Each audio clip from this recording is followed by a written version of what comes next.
Sagittarius, I already saved some time by shuffling the cards and laying them out. And this week, I just want you to focus on the heart and love. Okay. It's all around you. It's stirring within you. It's connecting with other people. And that's the vibe I really want you to build on because I can see how tired you are.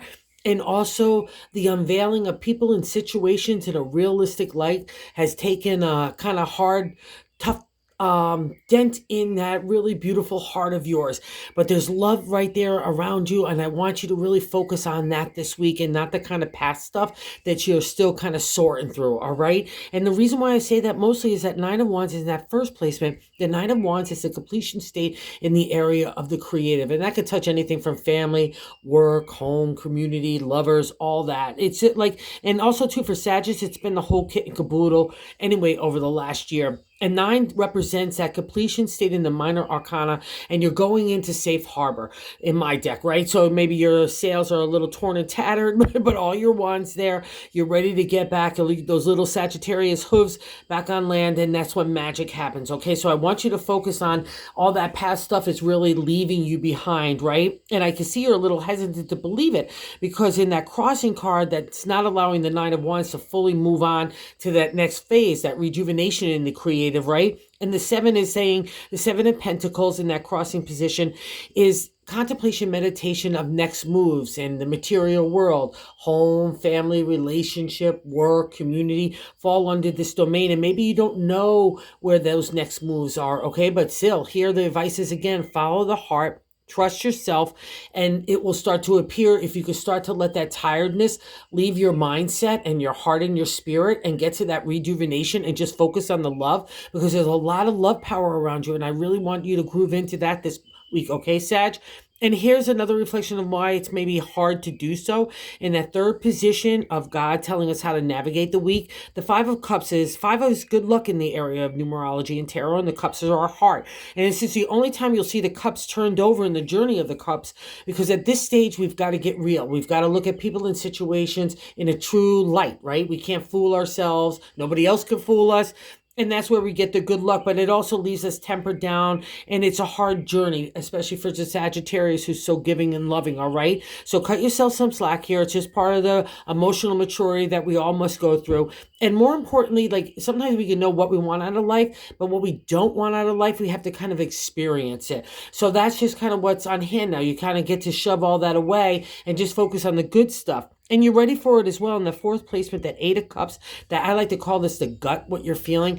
And the eight is the rejuvenation, restart in the area of the heart. It could be a little scary because we don't know necessarily where we're going, but we know we must go. So that's kind of the thing. So trust it. It's all in your favor. There's all the cups in a row coming out of the little shadow time of that heart, and probably the realization of people that might not have been groovy or didn't have your best interests at heart, but that's okay. Again, that's just all part of going through life, and you handled it really well because these cards are a reflection of that, okay? And here is the five in the fifth position, the past reflection.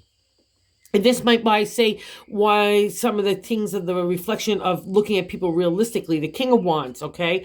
He's great for advertising, promotion, and marketing in the business sense. He's even a charmer if we're trying to put ourselves out there and feeling like a hottie tamale. We could put up that kind of facade that it's really likable and lovable.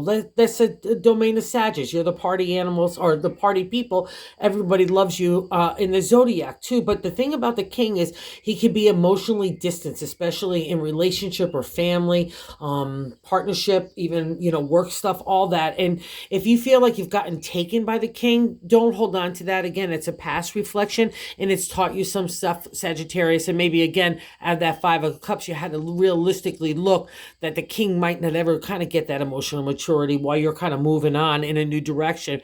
And the sixth placement kind of validates that as well with the major arcana card, the Chariot.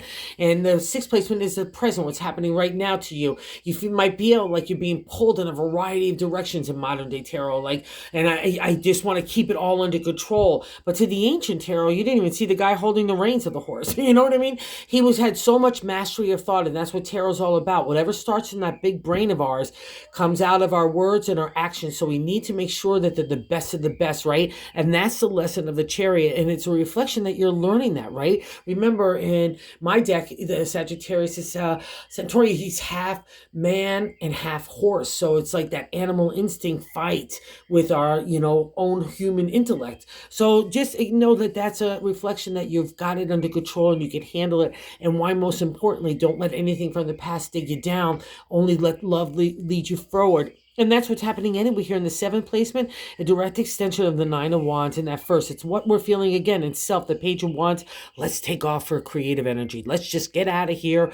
Let's go zoom around with my mind and my intellect and my heart and my spirit. And that's the area that a Sagittarius really blossoms in. So kind of groove into that, not the tiredness, get the refresh. And the youthful approach here is the Page as well. And even young people. So if you can surround yourself by people that have that kind of energy, that's all the more better, right? Or hook up, just really like even like getting creative ideas going with young people, or being a mentor or a leader, right? That's all falls under this too.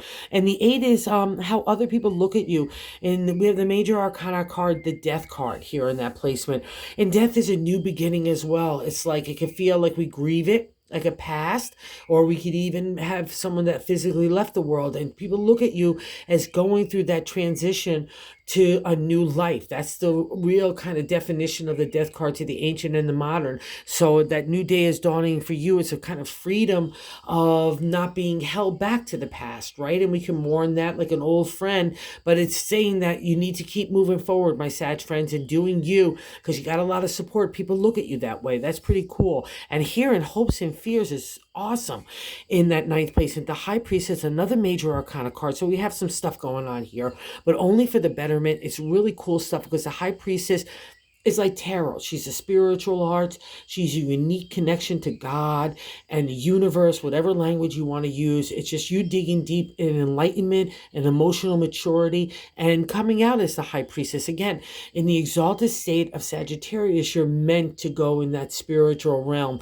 So don't be afraid of it here, again, because it's Hopes and Fears. And if you want to explore more in those kind of arts, just do so. Just do you. Start with meditation. Anything that kind of gets you connected to universe. It's not the medium, it's the intention, okay, Sag? And you got a lot of it. Here's the 10 outcome, the Queen of Cups, the Queen of the Heart, the unconditional royal leader in this domain. She's spiritual, she's mystical, she's magical, and that's you. So I want you to focus on that, Sag. You worked really hard to be your own heart, to do your own heart, to be your own person, and to really dig yourself, and you really are. So I don't want you to look at anything as tired, just a new refresh. And here comes a bonus card of the Three of Cups for those of you that are looking to fall in love or get married or bring partnership, even any way, shape, or form relationship, or just even yourself out there and connecting with people. That's the Three of Cups in the modern day tarot. It means marriage, happiness in that domain. So wherever it tickles your heart, my little Saggy friends, it's a wonderful vibe to tune into, because it's all about the love this week. Okay, have a good one. And if you're so inclined to like or subscribe, that would be awesome. Take care, honeys.